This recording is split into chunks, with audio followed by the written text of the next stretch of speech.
Bienvenidos nuevamente a Aprendiendo en el Aire, un espacio donde estamos cada domingo pensando sobre nuestra fauna y flora en nuestro país, pensando sobre otros aspectos que implican más allá de estos temas y bueno, aprendiendo juntos justamente a través de estos medios que nos alegra tanto poder llegar a ustedes a través de ellos.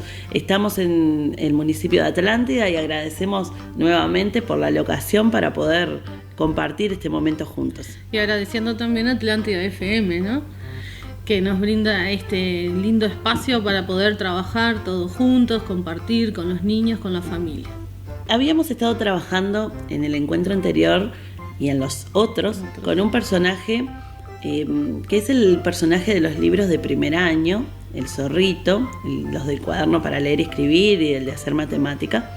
Y hoy vamos a comenzar con un nuevo protagonista, que es la mulita, este personaje que encontramos a lo largo de los cuadernos de leer y escribir y de hacer matemática de segundo año. Habíamos propuesto también el domingo anterior hacerlo a través de una manera diferente, por momentos, que es esta cuestión de acercarnos a este animal, pero desde las historias, desde los cuentos, desde el disfrute de los cuentos, que a quien no le gusta un buen cuento. Exacto, ¿verdad? Sí. Y a partir de él poder aprender, siempre poder pensar algunas cosas tan importantes que lo hagamos en esta etapa de la niñez. Hoy tenemos un cuentito muy lindo, ¿verdad? Este cuentito se llama Mulita y la piedra. Es un cuento que pertenece a la colección de Banda Oriental Fauna del Uruguay. Así que, bueno, vamos a disfrutarlo. ¿Te parece? Vamos a compartirlo juntos. ¿Cómo no?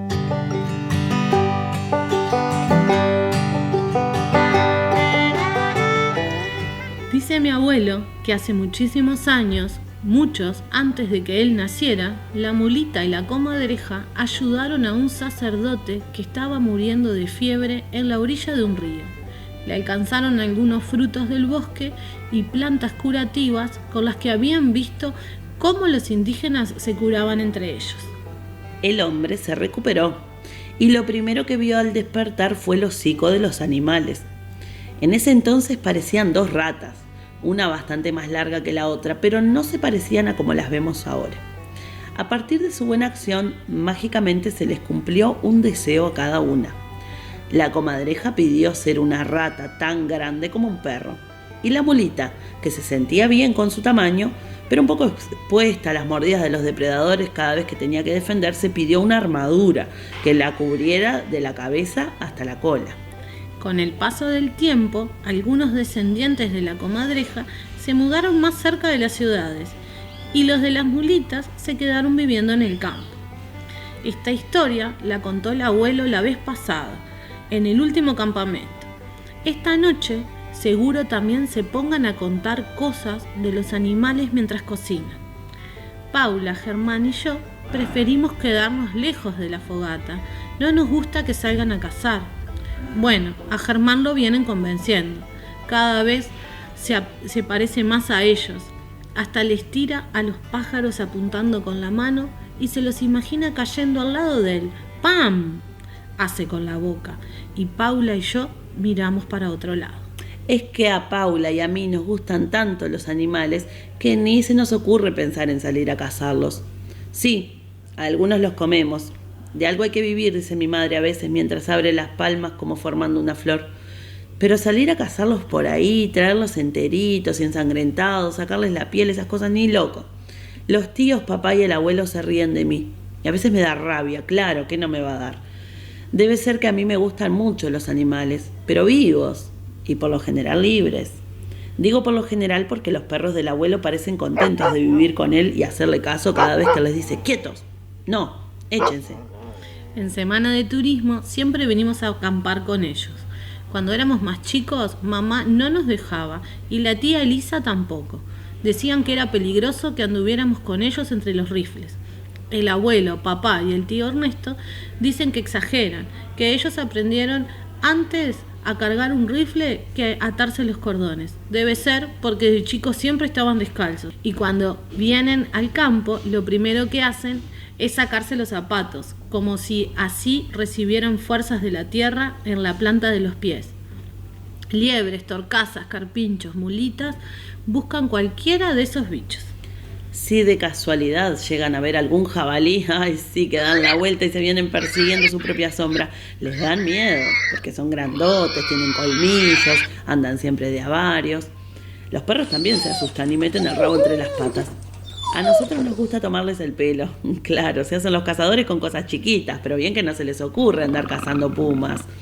Bueno, tigres ni tenemos en Uruguay, pero bien les vendría un zorro disfrazado de tigre para sacarles las ganas de andar molestando a los bichos. Lo que sí nos gusta a todos son los fogones, y es ahí cuando el abuelo, los tíos o mamá cuentan cosas increíbles. Ellos dicen que son ciertas y nombran gente y lugares que nosotros conocemos, lo que hace más real la historia. Ayer el abuelo contó quién fue el primer hombre que le enseñó a hablar a los loros. Antes de ayer, mamá inventó una historia de fantasmas ambientada en la escuela rural donde ella iba. Lo raro es que el fantasma era el de un pájaro, que a veces entraba a la clase y a veces aparecía en los baños o en el comedor. Era un pájaro transparente. Al menos así dice mamá que era. Por eso lo considera un fantasma. Pero se debe referir a un color que no identificó bien. Si el pájaro piaba dentro de la clase, ya todos sabían que venían inundaciones. Si alguno lo veía picotearse el pecho, podría estar seguro de que ese año vendría la seca. Con Paula y Germán nos pasamos el día entre los árboles del monte. Nos dijeron que hasta el arroyo podíamos ir. Fuimos y volvimos varias veces, hasta que nos sentimos cansados. Buscamos unas veces el pájaro fantasma y otras veces sapos, culebras, garzas o distintos tipos de insectos. Una vez Germán metió la pata adentro de un hormiguero. Pobrecito.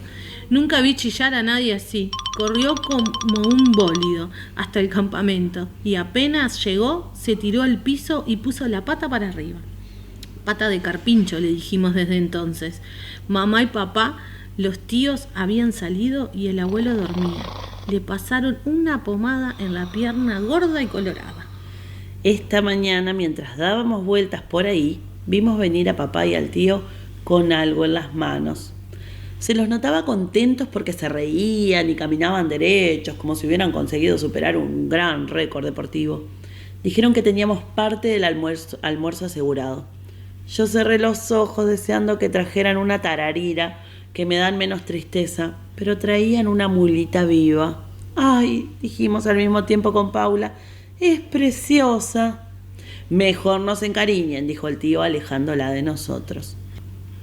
Se acercó al campamento y la puso en una ladera de plástico que usan para llevar latas, la yerbera y cosas así. La cerró y sobre la tapa apoyó la tabla donde se corta la carne, que pesa como 50 kilos. Nosotros nos quedamos tristes alrededor de un árbol que desde que llegamos consideramos mágico. Hasta Germán le había dado lástima matar a ese bicho tan simpático. Mientras el tío la tomó para que la viéramos mejor, la mulita juntó las dos patitas delanteras como si estuviera rezando o bien pidiendo piedad. Los tres pensamos qué pena que no hubiera pedido cuando se le concedió aquel antiguo deseo haberse hecho yacaré o jabalí. Mientras esperábamos encontrar un plan para deshacernos de mi padre, mi tío y el abuelo que se habían quedado en el campamento tomando mate y que de un momento a otro empezaron a aprontar todo para preparar el almuerzo, me pareció ver al pájaro transparente en una de las ramas del árbol alrededor del cual nos habíamos juntado. Se lo mostré a mis primos y ellos quedaron en silencio y con las bocas abiertas, por donde apenas escapaba una vocal. Nos propusimos juntar las manos los tres, como hacía la mulita, y pedirle que piara, por favor. Era la única manera de salvarnos. Y como por arte de magia el pájaro trinó, y el cielo empezó a cubrirse con nubarrones negros como la noche. Mi padre y mi tío empezaron a hacer más profunda la canaleta alrededor de la carpa y a fijarse cómo estaban las estacas. Mi madre y mi tía vinieron caminando apuradas cuando la lluvia empezaba a caer. Traían envueltos en la remera un puñado de hongos. Sonaron las ranas y fue pero tan fuerte la lluvia que al rato todo el predio estaba inundado. Los mayores se encerraron a jugar a las cartas en una carpa y Germán, Paula y yo nos quedamos en otra, arriba de los colchones inflables porque de a poco el agua se iba colando por debajo. Inventamos algunos juegos para pasar el rato hasta que nos acordamos de la mulita. Paula sacó la cabeza fuera de la carpa y vio que la heladerita estaba todavía en el mismo lugar. El agua de la lluvia había formado un charquito alrededor de ella. Pensamos que de esa manera estaría a salvo, pero no podríamos saber hasta cuándo. Sin hacer ruido, Germán es el más ruidoso, pero esta vez le dijimos que dependía de su silencio que la mulita viviera o no. Subimos el cierre de la carpa y dejamos sonando un audio que nosotros mismos habíamos grabado de nuestras voces un rato antes en el teléfono que nos prestó la tía para escuchar música. Era raro salir de la carpa agazapados y escuchar cómo al mismo tiempo conversábamos animadamente sobre compañeros de la escuela, algunos inventados y otros no, programas de televisión, libros que nos habían quedado en la cabeza por mucho tiempo y algunas aventuras del último verano. Antes de salir, les preguntamos a los gritos si sabían hasta cuándo iba a llover. Estábamos seguros de que iban a contestar cualquier cosa, pero no iban a sospechar que un minuto más tarde los tres andaríamos entre la tierra camino al arroyo sosteniendo la mulita entre las manos. Ya no llovía tanto, pero ella escondía un poco la cabeza y nos miraba con un gesto que parecía de agradecimiento. Todos quisimos llevarla un ratito. A Germán le llamaron la atención las bandas que cruzaban el caparazón y que en la cabeza tenía como un pequeño escudo. Paula le miró las orejas y yo me detuve en el hocico alargado. Queríamos quedarnos con ella para siempre, pero sabíamos que no nos iban a dejar. Lo que debíamos hacer era salvarla. La llevamos lo más lejos que pudimos y la soltamos donde nos parecía que podía tener tiempo para escapar de sus depredadores, es decir, de nuestra familia. Cuando la apoyamos en el piso se quedó hecha un ovillito y al rato empezó a moverse lento primero y después más rápido. Antes de alejarse lo suficiente giró para mirarnos. No le vimos los ojos en ese momento porque estaba muy lejos, pero los tres supimos que desde allá adentro nos daba las gracias.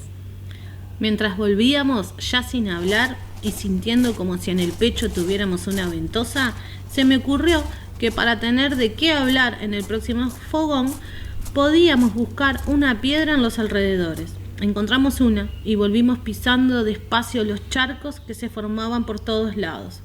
Nos encantaba tener los pies embarrados, aunque no sabíamos cómo íbamos a hacer para limpiarlos antes de entrar a la carpa y no levantar sospechas. Cuando llegamos a la heladerita donde había estado escondida la mulita, quitamos la tapa y pusimos la piedra adentro. Con esfuerzo entre los tres apoyamos la madera otra vez y entonces ahí sí nos fuimos a la carpa. Todavía podíamos escucharnos hablar en el teléfono. En ese momento Paula le contaba a Germán cómo una vez en la escuela la maestra le había propuesto jugar a invertir roles y entonces ella se había sentado un rato como alumna y ellos habían pasado adelante a dar la clase. Apagamos la grabación y seguimos hablando nosotros hasta que la lluvia paró y empezó a abrirse el cielo de a poquito.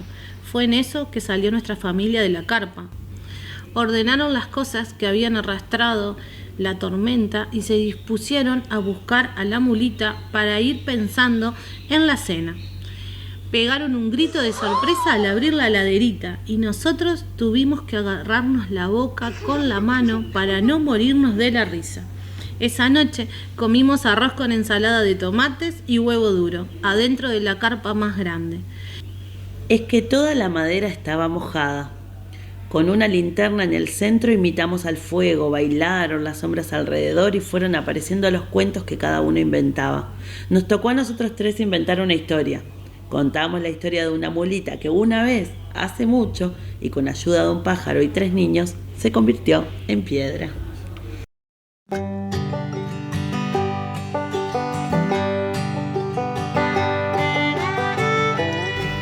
Qué bonita historia y qué real también lo que narra, ¿no? Porque ahí nos está contando la costumbre de algunas personas de cazar a los animales y lo que despiertan los niños en esta etapa donde es verdad que los niños tienen otra sensibilidad con los animales y que les da pena esto, ¿no? Y estos niños hicieron una buena acción con esta mulita que se iba a convertir en cena y terminó liberada nuevamente. Que lo hemos ¿no? trabajado tanto con todos los animales que... Tanto hemos trabajado sobre ¿no? esto. Con el sí. yacaré, cuando salieron aquellas noticias. La importancia de siempre pensar esto, ¿no? Del respeto de la vida, ¿no? Sí. Y bueno, y ustedes podrían, hay algo que se menciona acá en este cuento, que me acuerdo que a mí también me sorprendió cuando era niña escuchar esto, y me gustaría proponerles que quienes están ahí escuchando vayan a averiguar con alguien conocedor del campo, a ver si es verdad que cuando las mulitas se asustan juntan las patitas delanteras, que muchas personas dicen que parece un gesto de súplica, de por favor no me hagas nada, ¿no? Como si nosotros juntáramos las palmas de nuestras manos así. Averigüen Sí, a ver si es verdad que esto pasa. Verdad o es solo la leyenda. Bien, ¿qué más podemos hacer con este cuento? ¿Qué más podemos pensar? Hay algo que se presenta acá como alguien siendo peligroso para otro, ¿verdad? Sí. Aparece El humano, ¿no? Que es el mayor depredador de estos animales. En muchas historias se refleja esto, que es una realidad, ¿no? El ser humano siendo destructivo con otros animales. Y lo negativo de la caza por diversión, ¿no? Sí. Eso también lo hemos trabajado mucho. O por moda, porque cuando trabajamos con lobito de río, cuando trabajamos con zorrito, Sí. pensábamos en esto, ¿no? La ropa que se usa. Saco la piel para poder utilizarlo en embellecernos. Nosotros, ¿qué necesidad tenemos de justamente matar Sí. animales para quedarnos con su pelaje? Bueno, en este caso hay muchas personas que hacen cacería de animales por diversión. Y bueno, es algo a reflexionar sin duda, ¿no? El Sí. ser humano no debería ser, si es la especie más inteligente, no debería ser la especie más peligrosa Exacto. para otros animales, ¿no? Bueno, otra de las propuestas sería darle la voz a los niños, ¿no? Que los niños sean escuchados en pos de la defensa del respeto por la vida de los animales. ¿Cómo Claro. lo podríamos hacer, Paula? Sí, y antes de decir cómo podríamos hacerlo, podríamos también pensar esto, que los niños son muchas veces los concientizadores Sí, de los adultos. totalmente. Que hay ocasiones donde los adultos no fueron criados reflexionando No. sobre estos temas y lo hacen automáticamente porque sus abuelos, sus papás lo hacían y ellos también lo hacen, ¿no? Entonces los niños tienen que alzar la voz para pedir por los Exacto. derechos de los animales. Hay varias maneras. Una podría ser hacer un póster, me imagino que esto es algo que tenemos a nuestro alcance, en una cartulina, en una hoja de impresora, en lo que tengamos, hacer un afiche, un póster donde podamos poner este mensaje de la protección, del respeto de la vida de los animales, de todos los seres vivos, ¿no? Como afiche y como póster, para que llame la atención de quien pasa por un lugar y lo ve, tendría que tener algunas condiciones. Por ejemplo, Mucho colorido. Mucho colorido, letras grandes, Grandes. con el mensaje importante para que sea un impacto visual Algún y me llame la dibujo o atención. alguna foto, ¿no? Que me llame la atención y que yo ya sepa de qué va a tratar ese afiche. Claro, que me invite a acercarme a mirar qué es lo que ahí dice, ¿no? Exacto. Y Y después, ¿qué podríamos hacer con ese afiche? y claro, no me lo puedo quedar en mi No, casa. porque si no, ahí no cumpliría la función, ¿no? Bueno, lo podríamos llevar a la escuela. ¿A qué otro lugar lo podríamos llevar? Lo podríamos, por ejemplo, llevar a un almacén o a un Sí. supermercado del barrio, que tienen a veces estas carteleras, estos lugares donde pedimos, ¿puedo pegar este mensaje? Y nos dicen que sí siempre, y ahí sabemos que es un lugar de circulación de gente donde lo van a ver y donde vamos a invitar a muchos a que reflexionen sobre este Exacto. tema, que capaz si no se encontraban con ese anuncio ahí, con esa... Y que va a ser algo diferente encontrarse Exacto. con un afiche de estos, ¿no? Va a ser algo bien diferente, y sobre todo, bueno, va a ser algo como estimulante para la persona a decir, qué bien, hay gente Sí. que está trabajando en pos de la defensa de la vida. Yo les quiero proponer ahora una cosa diferente, Ay, que no sí, sé si ustedes muy lo han divertido hecho. va a ser esto. Yo digo siempre, y lo veo con mis hijos y con mis alumnos, y Sí. creo que vos también te pasará con los tuyos. ¿Qué niño no quiere ser youtuber? Sí. ¿Qué vas a ser de grande youtuber? Bueno, Sí. entonces nosotros les vamos a proponer, porque ustedes tienen algo ya para hacer cosas parecidas a lo que hacen Sí. los youtubers, y capaz que no saben, que ustedes sean, inventamos una palabra acá, Sí. creatubers. Creatubers. Porque tenemos todos la plataforma Crea, ya tenemos esa plataforma. Y si ustedes se fijan, los voy a invitar a que ustedes vayan, después que terminemos acá o si vuelven a escuchar el programa, que vayan a Crea, abran como siempre abren Crea y se fijen que arriba a la derecha está su nombre, donde está su foto y está Sí. su nombre. Si cliquean sobre su nombre, se les despliega una ventanita y tocan donde dice su perfil. Ahí me abre un espacio que es personal mío, que todos lo tenemos en Crea. Y en la parte izquierda, debajo de mi foto, hay una sección que se llama blog. Si ustedes tocan ahí en blog, les va a permitir crear una entrada. Entonces ustedes ponen un título. En ese título, por ejemplo, pueden poner protejamos la fauna de nuestro país o bueno, lo que ustedes quieran. Y van a poner una entrada donde puede ser un video de ustedes hablando sobre el tema, donde pueden poner imágenes, donde pueden escribir. Si hicieron el afiche, Pueden subir una poner el foto. afiche, exacto. Las posibilidades son muchísimas. Ustedes pueden poner solo audio, video y audio, texto, imagen, un video que extraigan de la web. Pueden poner, pero muchas cosas. Es muy fácil de publicar, igual que como contestaban para las tareas de la clase. Lo pueden hacer con las mismas herramientas. Y de esa manera, después que creo mi blog probablemente, si ustedes nunca le pusieron nada, diga 0 seguidores. Así que ustedes lo que tienen que hacer es difundir, ¿no? Difundirlo. Para eso copio la dirección que aparece arriba y la pego en diferentes lugares. Por ejemplo, el aula de CREA, se lo paso a papá, mamá o a nosotras para que lo difundamos en las redes sociales. Claro, a la maestra. De la clase. ¿Por dónde nos pueden hacer llegar a nosotros, si es el caso? Por WhatsApp al 094 46 20 46 O por facebook.com/aprendiendo en el aire. Bien, vamos a tratar siempre de difundir estas cosas que reflexionamos. La idea es pensar juntos, enriquecernos, como siempre decimos, que no quede solo en mí, en lo que yo hice, en el círculo pequeño de mi familia, ¿no? Que salga. Poder compartirlo, ¿no? Exacto que sí. Bueno, vamos a continuar en próximos encuentros hablando sobre la mulita, vamos a aprender más sobre algunas cosas que se mencionaron en este cuento. Por ahora nosotros nos vamos a ir despidiendo hasta el próximo domingo. A las 11:30, como siempre, agradecerle a Atlántida FM 89.9. Nuestro nombre, Paula Fasari y Mariana Jorges. En la producción general nos acompañó Alfredo Pereira y bueno, agradecemos al municipio de Atlántida y nos vemos la próxima. Un fuerte abrazo.